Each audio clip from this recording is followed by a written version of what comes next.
우리 시장 지금 현재 상황 어떻습니까? 현재 상황 5,578. 5,578. 네. 그러면 어제보단 한 8, 9%? 9.5%. 9.5%. 네. 네, 오른 것 같습니다. 485포인트 올랐습니다. 네. 어제가 진짜 역대급으로 빠졌었잖아요. 어제 거의 700포인트 빠졌죠? 12.03%. 06. 네. 네, 그렇게 빠졌는데 뭐 코스닥도 뭐 어마어마하게 빠졌고요. 자, 근데 그렇게 빠진 게 진짜 역대급이죠, 이전에. 9.11 테러 때보다 많이 빠졌습니다. 역대 코스피 하락률 상위 10% 해가지고 이제 어제 기사도 났어요. 네. 너무 많이 빠지니까 이런 적이 있었나 싶잖아요. 쭉 이제 나래비를 세워봤는데, 네. 줄 세워봤더니 줄을 몇 번? 세워봤더니 9.11 테러 때만큼 보다 빠진 거죠? 더 빠졌습니다. 네. 자, 근데 이렇게 막 빠질 만한 상황인가? 왜 그렇게 빠졌어야 됐는가? 미국 본토가 공격받을 때보다 더 빠지는 게 말이 되느냐? 예. 거기에 대해서는 뭐 해석들이 좀 이제 나오고 있죠. 네, 뭐 아직까지 그런데 딱히 정확한 분석이라는 네. 것은 아직은 좀 요원하고요. 왜냐하면 진행 중입니다. 음. 그러니까 급락, 오늘 급등. 네. 그런데 이게 끝난 게 아닙니다. 이게 좀 더 중요해 보이고요. 네. 여전히 파동은 이어진다라고 말씀 좀 드리고 싶고. 자, 그럼 왜 이렇게 많이 빠졌었냐라고 하면 글쎄 오르는데 이유가 있었나요?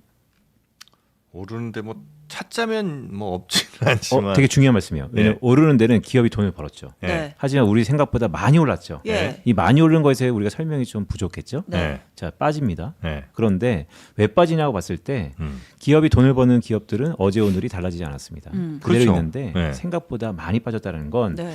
우리 계속해서 다뤘었던 B2에 대한 반대 매매.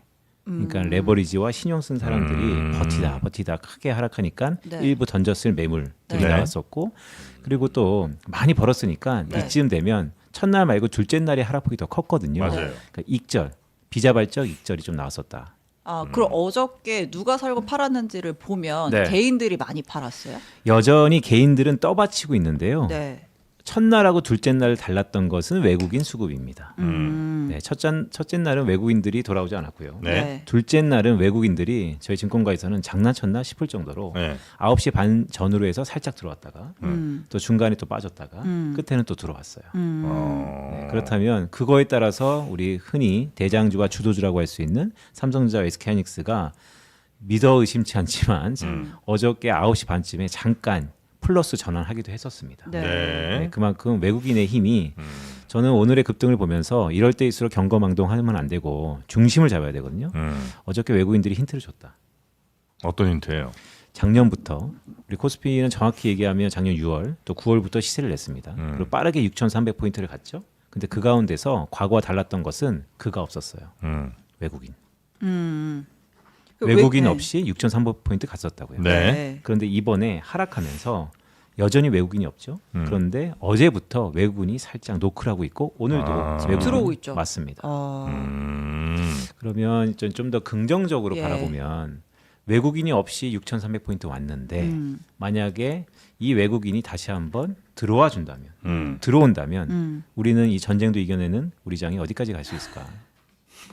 네. 극복하고 더 갈 수 있다. 네, 좀 외국인들이 그렇게 파악하고 들어오는 거다라고 해석을 해도 네. 무방하다. 그게 첫 번째 정설이고요. 네. 또 이제 저희 여의도에서 사석으로 이런 얘기합니다. 외국인도 사람인데 네. 이 친구들도 포머가 심하다. 못 잡았어요. 막 올라갈 때 도저히 못 잡았고. 네. 그리고 이제 한번 한국 시장 이 정도 아닌데 하고 못 들어왔는데 네. 조정받다 보니까 네. 이제 들어갈 찬스인가? 네. 요 생각으로 왔다. 네. 근데 이제 보통 외국인 자금이라고 하면 그 자금들이 규모들이 이제 크잖아요. 그러니까 물론 이제 외국인 중에도 뭐 개인적으로 이렇게 들어온 사람도 있긴 있겠습니다만 대체로 이제 큰 펀드나 뭐 이런 데서 들어올 거 아니에요. 맞습니다. 그러니까 그게 막 하루에 왔다 갔다 이렇게 많이 합니까? 예를 들면 이제 미국에서 들어온 자금은 좀 덜 그럴 것 같고 어디 홍콩이나 이런 데쯤에서는 좀 이렇게 데이 트레이딩도 많이 좀 하는 것 같긴 하던데. 그러니까 우리나라의 원화 네. 그다음에 코스피가 한때는 지금은 그런 색감이 좀 옅어졌었지만 중국의 프락시 통하다, 프락시 변수다. 왜냐하면 네. 중국은 자본시장이 반쯤 개방돼 있기 때문에 네. 실제로 적재적소의 움직임이 좀 덜하다 보니까 가장 연동돼 있는 한국 자산에 대해서 중국 사면 한국자산 같이 사고 중국을 못 사면 한국자산으로 대리한다 등등이 있었는데 말씀하셨던 것처럼 큰 국지적인 펀드를 운영하는 것은 중장기적으로 차근차근 들어오고 차근차근 나가지만 그렇겠죠. 그런 일부 동남아시아 지역의 헤지 펀드를 비롯해서 등등은 그렇게 입출금이 좀 잦은 상황이기도 합니다. 네. 근데 이제 우리도 당연히 이제 이런 글로벌 증시의 영향을 좀 받긴 받습니다만 특히 다른 나라들에 비해서 뭐 미국은 물론이고 네. 아시아에 있는 우리랑 비슷하다고 생각되는 나라들에 비해서도 우리가 훨씬 더 많이 빠진 거잖아요. 맞습니다. 그거는 우리가 훨씬 더 많이 올라서 그런 거예요? 그렇게도 해석은 일부 있는데 네. 네. 사실 더 중요한 것은 분명 이 말씀부터 좀 드릴게요. 우리는 이번 경험이 우리를 되게 경건하고 강건하게 할 겁니다. 그런데 우리의 민낯이 약간 보였죠. 구조적으로 한국 반도체 빼면 있었나? 유가에 여전히 취약하지 않나요? 네. 즉 이런 취약한들이 나타났죠. 네. 그러니까 이거는 우리 한국 경제의 역사이기도 합니다. 고도 개발을 했고 고성장을 하면서 구조조정을 비자발적으로 간간히 했었지만 대대적으로 하지 못하는 상황. 네. 그래서 오를 때는 더할 나위 없이 좋아요. 그게 혹시 베타가 좋다라고 우리가 흔히 얘기를 하는데 하지만 이렇게 큰 폭으로 에너지가 흔들렸을 때 우리의 민낯이 나왔다.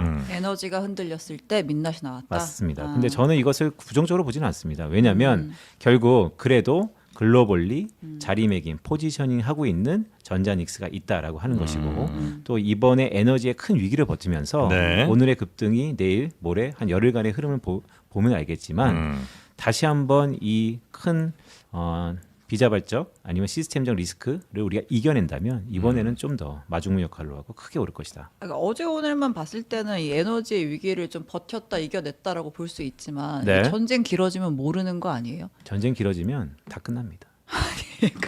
물론 그렇지만 네. 어느 정도 좀 대비를 더 해야 되는 상황은 아닌가.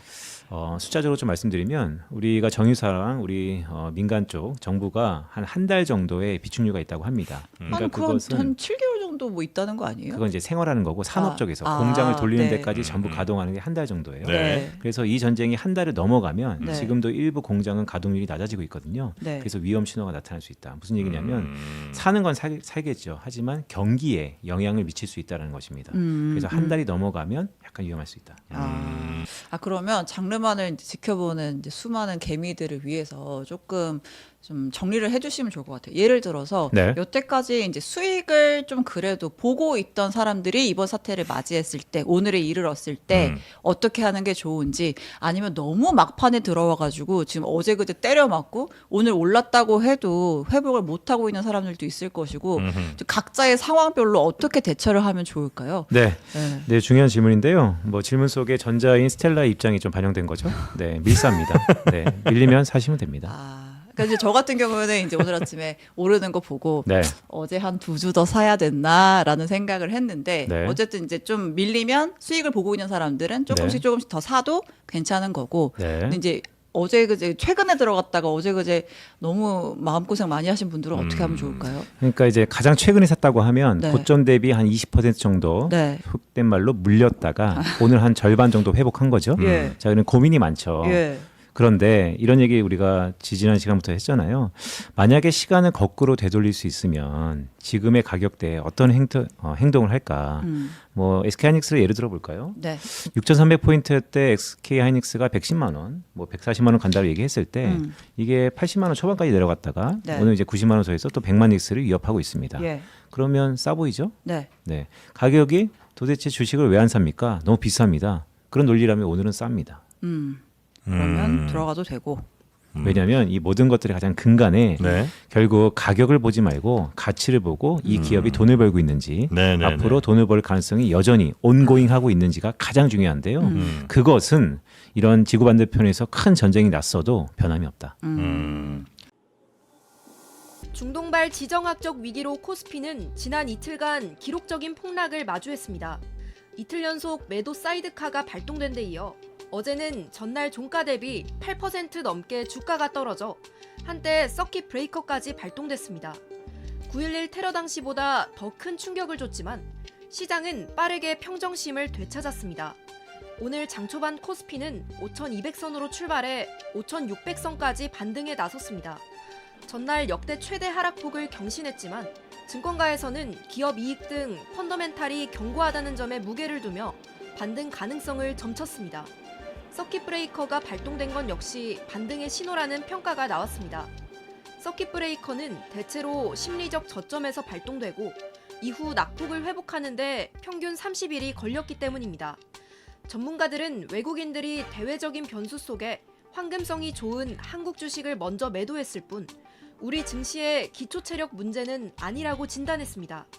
물론 중동 상황에 따라 기름값이나 환율이 다시 흔들리게 되면 증시도 영향을 받을 수 있다는 점은 주의할 요소로 남아 있습니다. 다만 우리 반도체 기업들의 이익 전망이 여전히 탄탄한 만큼 주가가 계속해서 떨어질 수는 없다고 분석했습니다. 결국 이번 사태는 대외 변수에 의한 짧은 충격일 뿐 증시의 상승 흐름을 완전히 꺾긴 어렵다는 전망이 나옵니다.